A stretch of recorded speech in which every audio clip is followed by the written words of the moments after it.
When I got the gospel assignment, I found myself paraphrasing Dragnet. There are 80 million sermons in this text. You are about to receive one of them. And the text for this sermon is one I've read many times but never focused on in this gospel. That bit at the end of the gospel, but first, a bit of background. Jesus was a magician. That is hard for us to hear. But it was one of the things that he did in the way that healers did in Judean history.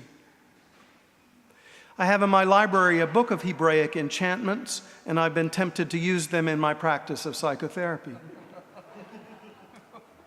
The text says, he spat on the ground, made a paste with his spittle, and put this over the blind man's eyes, and said to him, go wash in the pool of Siloam. Common practice in Israel among Hebrews, healers in Israel, and in line with Elijah's healing of Naaman the leper. This is a shamanic, direct, public kind of healing, as if your doctor came up and put a stethoscope on you while you were at a basketball game. Other saints known to work miracles are St. Paul with his healing handkerchief and axe. Curious story.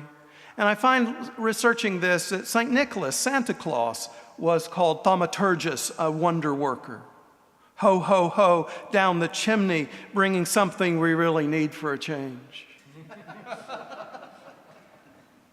The foundation of Greek Orthodox theology was Gregory the wonder worker, who taught St. Basil, the great theologian of the East, Gregory of Nyssa, the great mystic of the East, and Gregory of Nazianzus, who, contrary to the other two, had a lot of humor and was a great storyteller of the way the Orthodox Church was founded. Without him, without Gregory the wonder worker, there would have been no Greek Orthodox Church.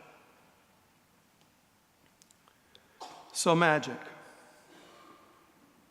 My position is that we all could use something magical. Wonder is, after all, the chief human response to the presence of God. Oh, oh, oh.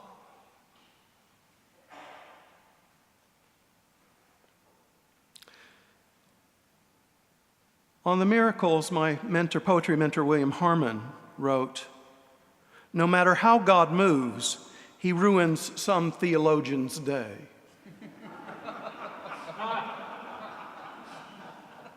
We in the church believe we have it all down because we have everything explained. There are all these doctrines, there are all these prayers, there's the Nicene Creed. There is many priests in this parish who can explain everything to you properly.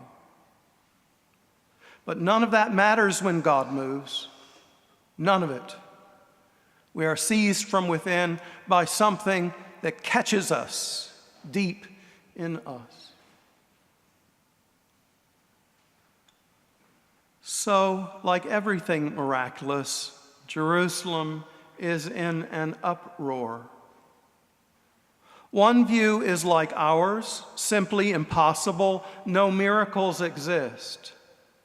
That's the Pharisees. Jesus is against this view. He proclaims God's power even where we do not believe it exists. The Pharisees are scathing. Jesus is defending himself. Witnesses are called. The problem is twofold. Like the Pharisees, we don't believe in magic. And two, Jesus and the man he healed are clear that something miraculous has taken place. One view limits the power of God, one expands it beyond belief.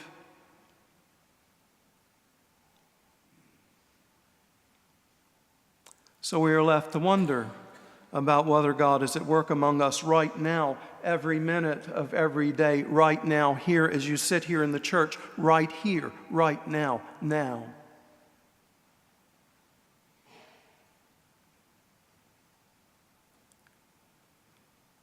I've investigated 2 faith healings in the Episcopal Church. One of them was clearly an X-ray problem with brain X-rays. They sometimes leave all these shadows so that if you go the next day and your brain is well, you won't get any of those on the second try or the third try, depending on how competent the X-ray technician is. And I like X-ray technicians, don't get me wrong. So it was clear that was not a miracle, although the man experienced it. It was one, and that in itself is a miracle, I guess. And the second one, a woman who had been wheelchair bound, got up and walked, and she walked for about a month, and she hadn't walked before, and then she did not walk anymore after that period of time. I think that that's a miracle too, not walking and then walking and slowly losing walking again. You'd at least be up and around. It's like the movie Awakenings. I'm alive and now I'm silent. I'm silent.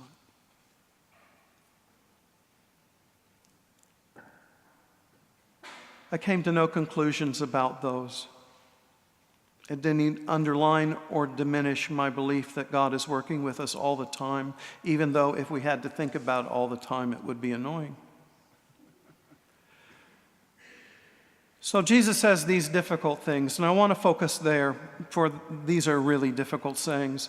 It is for judgment that I have come into the world, so that those without sight may see. That's pretty familiar from the Gospel of Luke. Give sight to the blind. And here's the kicker, and those with sight might become blind. I know I didn't read that text for the 30 years I was an active priest. What does that mean?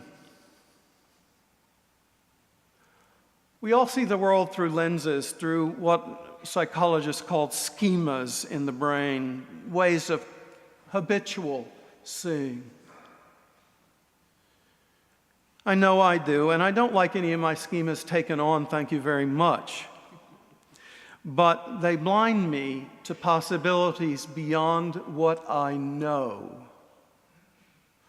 There are things I do in my work. I show up, I work for an hour with my patients. They go home, I hope something's happened, but I'm doing pretty much what I do, and then all of a sudden something happens to my person that I'm seeing that I don't expect, and then I have to argue with God because I haven't done it. Something beyond my therapeutic schema always has to take place before healing can occur. Because what do I know about grace? Well, I know something about it, but what do I know about your grace? Only what you can tell me.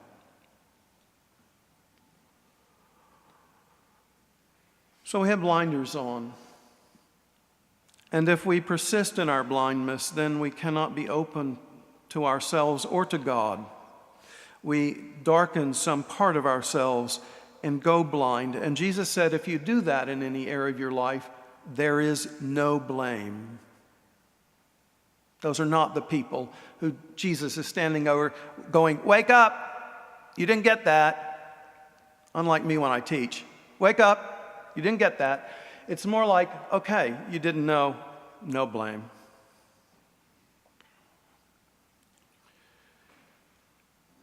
And then Jesus says, those,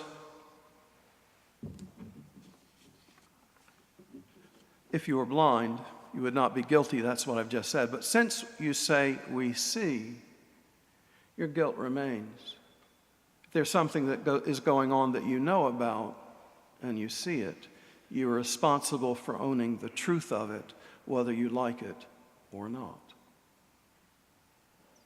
Sight comes then with this great paradox. You're more responsible if you see things going on around you than if you don't.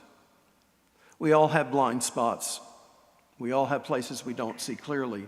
But where we see what is going on, and we have that power to put some things together, we are obliged to take it as truth. Like this man who's wandering around Jerusalem, being healed, who is being persecuted by the Pharisees, who will not accept that he's been healed because they don't want it. It messes up their worldview.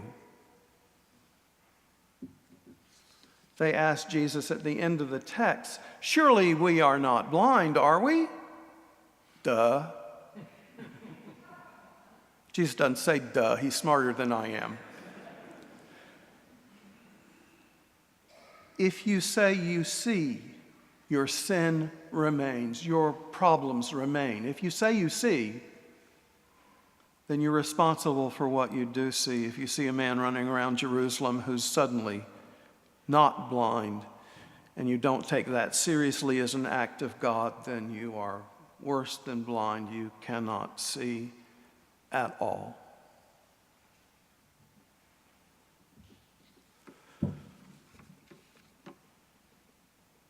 So that's about guilt, that Lenten problem we all avoid by giving up alcohol or sweets.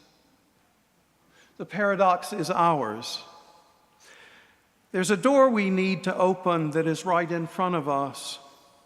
It's beyond us, but it's part of our equipment. Our hands are groping for something in front of us that is beyond what we know.